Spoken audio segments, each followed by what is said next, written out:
are. Wow. And we should do that in a private, We should actually. isolated place, but we should also know how to put the masks back on when we need them. True, that's true.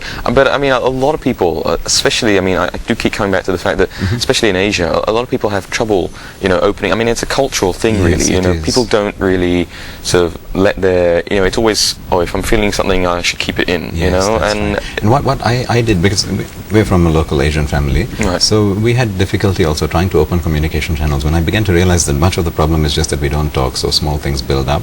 And I'm a Singaporean actually, so we grew up near the nature reserve, Makrichi. It's a very Right. beautiful jungle area, and I used to go for walks there regularly. Then I would try to bring my father and my mother and my brother with me to go for the walk. And recently I recommended it about a year ago to a friend of mine. He said, my son is about 15 years old now. I'm afraid he's going further away from me. We don't talk much anymore.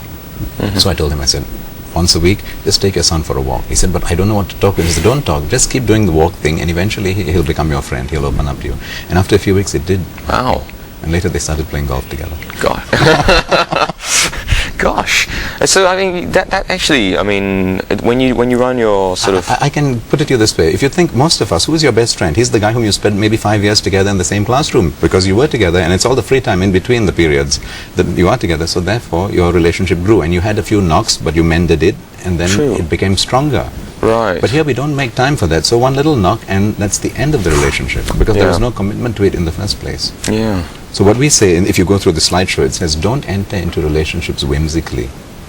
Be sure that it's a mutual relationship, and then Yeah. spend your energy maintaining it. Right. And there are a lot of guidelines that are in here, but Fantastic. All right. So just before we go, what's the Yes. The address again? the I think it's here actually. sorry. Is this Yes. yes, there we go. So if you'd like to get more information, you can make sure you visit the group.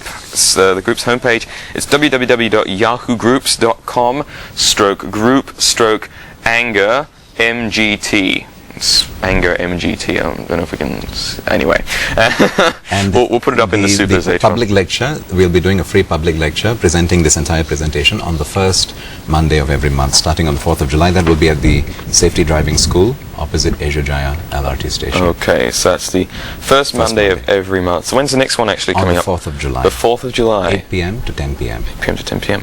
Okay, and there is ample parking and all that kind of thing there, Yes, right? because it's a driving school, so there's lots of space for True, parking there. because otherwise I can imagine all the people going for anger management class who can't find parking. That might not be a During good the week. move. Yes, those people, will recommend them to volunteer for the third Monday. Third Mondays we have a support group. Right, okay. Right, thank you so much for coming Thank on the you. show this morning. Thank you, William. Thank you very much. All right, and don't go away just yet. We'll be back with a whole lot more from The Breakfast Show.